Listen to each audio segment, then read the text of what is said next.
Hi, friends. It's been about a year. In fact, it's a year to this day. Happy Groundhog's Day.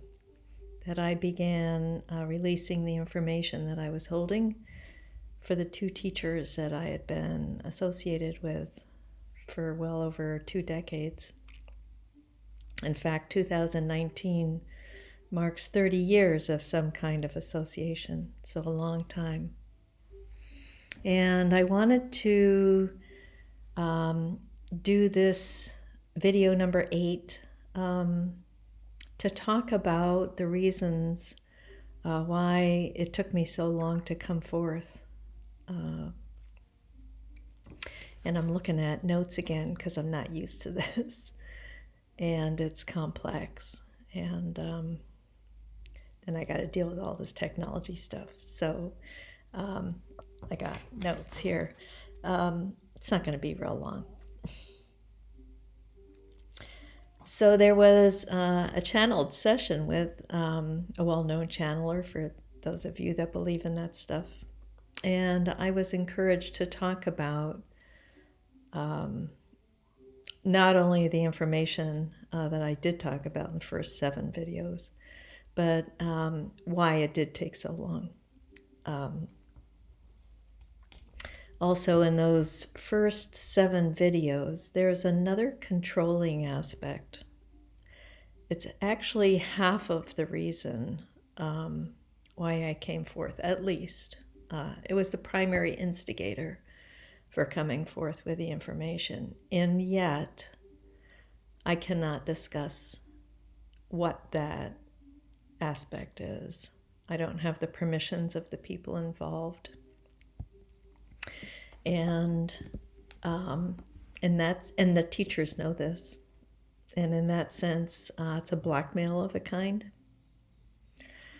So I just wanted to point that out, that what I talked about, what I discussed in those first 7 videos are only a portion of the reason why I've decided to come forth.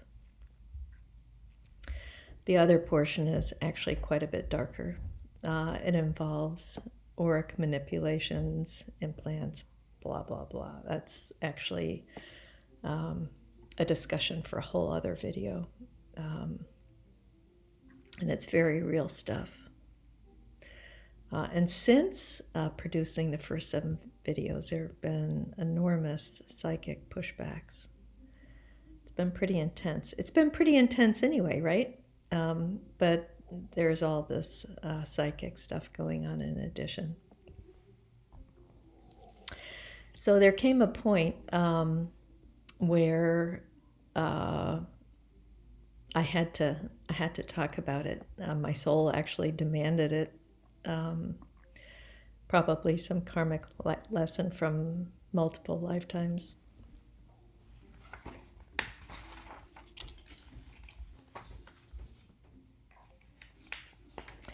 So in this video number 8, the reason why I waited so long is threefold, pretty much. There was an internal threat in around the year 2011 that I mentioned. I think it was in video number 2.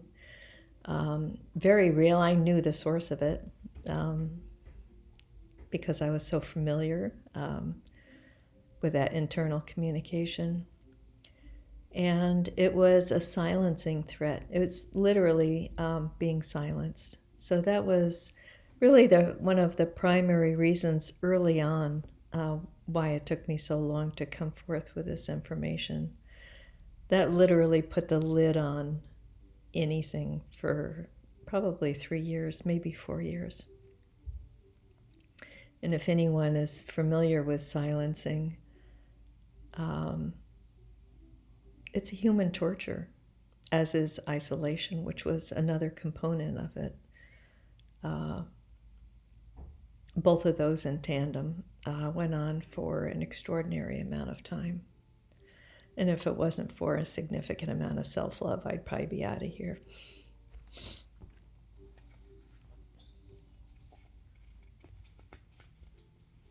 I also felt for the longest time that I ought to be able to awaken while holding the lies and deceptions of these teachers. And while technically that may be true, not so with auric manipulation and control. And at the time, I wasn't aware of it. I couldn't see it with my own eyes. And yet I felt a heaviness regarding that psychic molding. Even when I look back at photos of not only myself, but even the places where I lived, there is this absolute heaviness around myself. I actually, it brings up this time when I put out the first video and a friend texted me and he said, I can't even watch it. And I could totally get that. The weight of having that kind of psychic control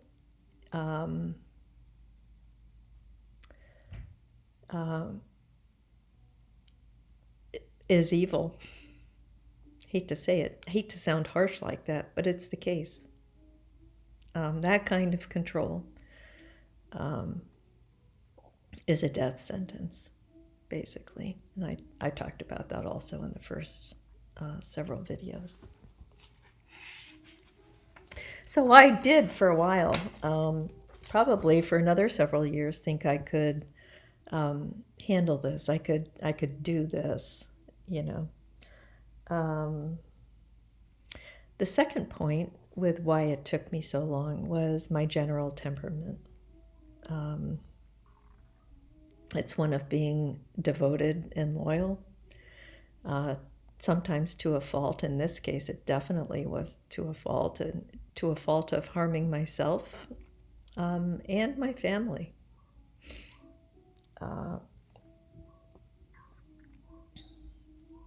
I feel that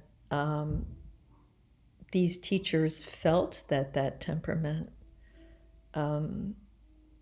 would keep it quiet also.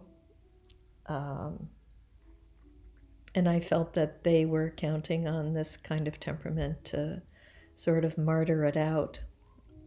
But that was a tendency from multiple lifetimes ago, probably. There was also the distinct feeling, and even more so now, as you can all imagine, that now is a time when this world needs a leveling up of consciousness. And I felt that by speaking out, I was going to somehow affect that very necessary need that we as humans now have on this planet. And so I felt like I was, shouldering this thing that if somehow I spoke up, I was going to affect that. Yet, that leveling up cannot contain the same kind of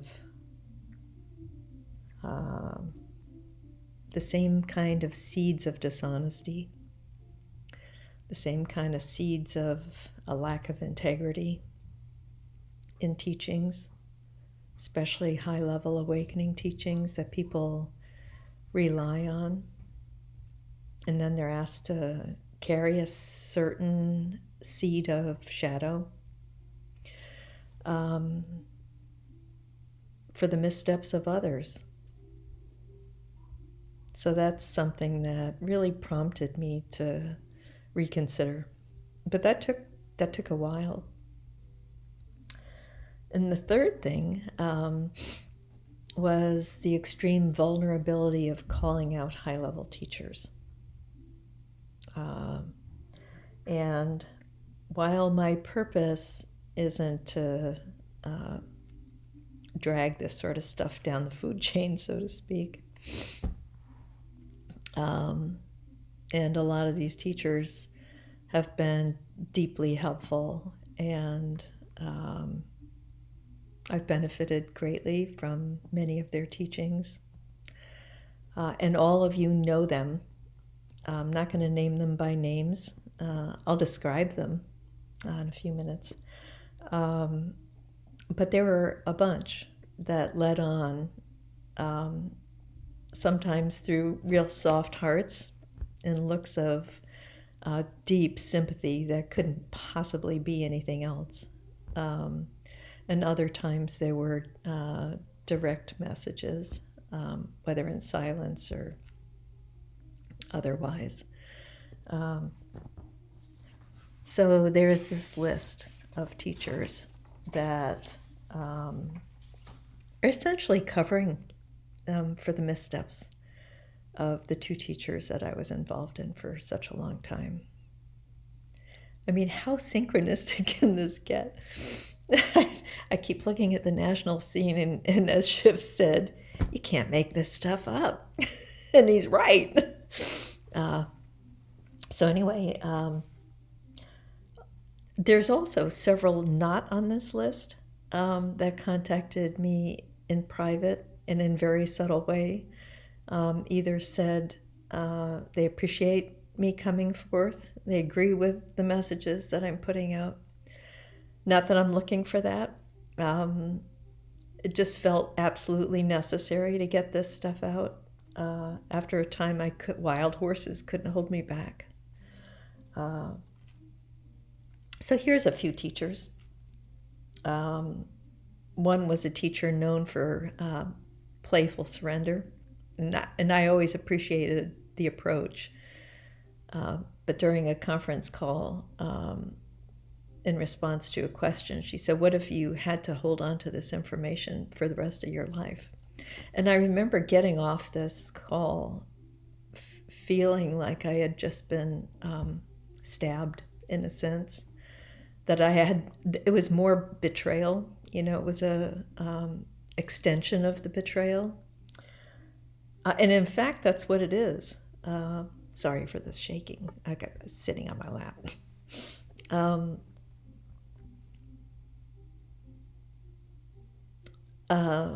I'm going to jump to this next teacher because he actually called it a cosmic betrayal.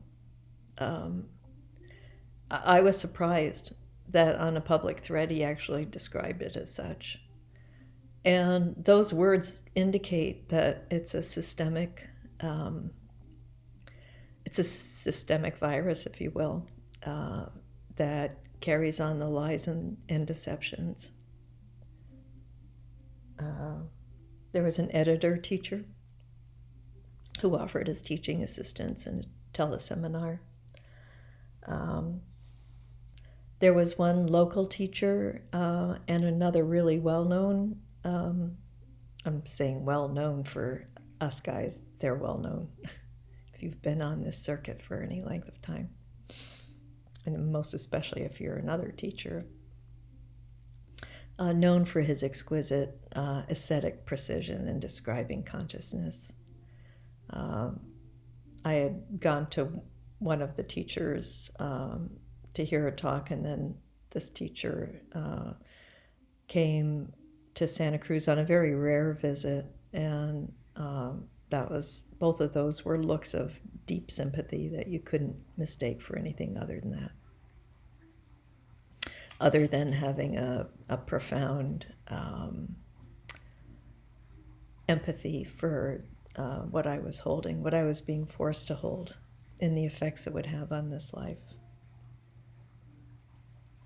Another well-known teacher who's highly published and who I've benefited greatly from, particularly through his books, encouraged me in silence to actually go back to the organization. Another teacher was sent to replace the lost spiritual community that I had when I had to leave the organization. And I did have to leave it because it was too dangerous for me to be around holding information that I had. It was these teachers' only way to secure that it wouldn't be released within the organization.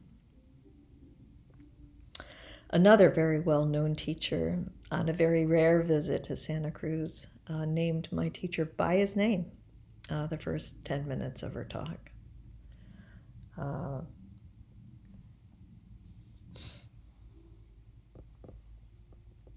And another teacher who has since unfriended me, which several are doing now, as this information is getting a little bit too close for their comfort, I think.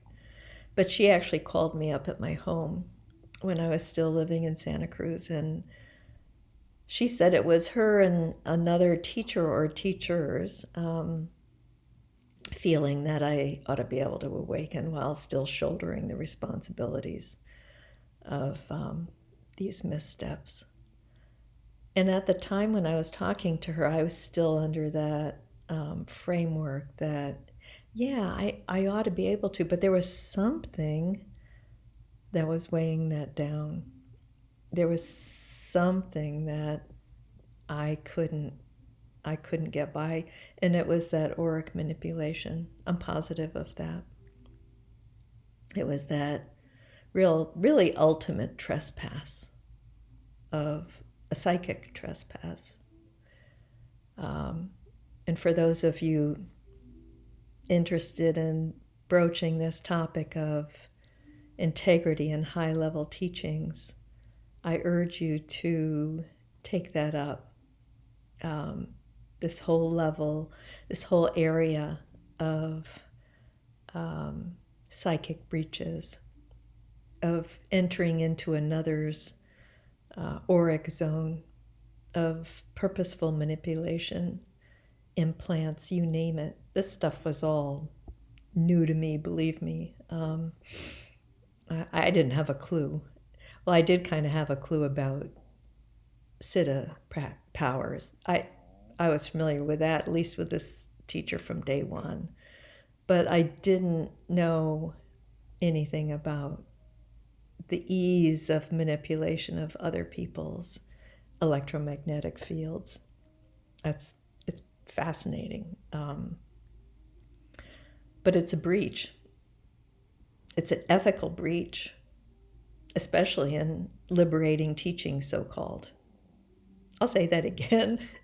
Let that sink in. It's an ethical breach.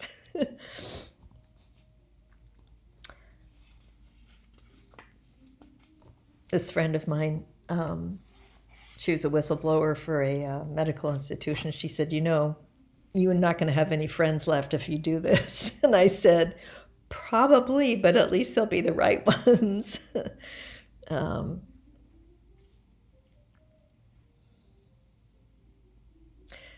And oddly, even though these are technically breaches, as I'm releasing this information, there's a lot of love that I feel for all of them. So that's getting freed up. That's getting opened up, and ultimately, I think it's a question of, do we uphold a systemic arc of lying, or do we uphold truth, and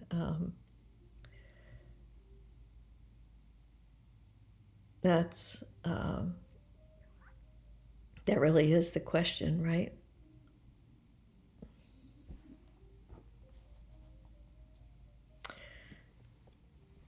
And, at some point, especially after going through all these teachers, there came a point where I finally had to say, as long as you don a human body, whether you identify with it or not, there's going to be shadow present.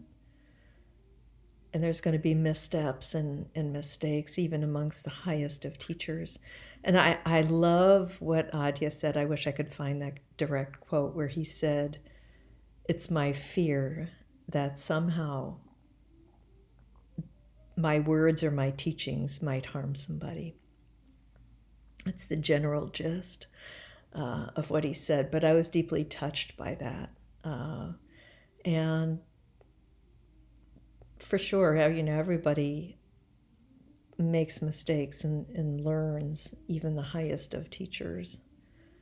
It's what somebody does once a mistake has been made that, at least to me, is the mark of an evolved soul.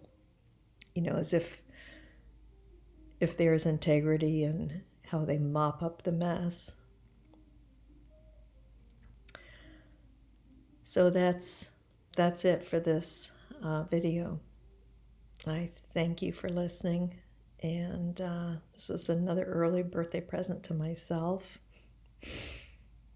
Happy Groundhog's Day, and namaste.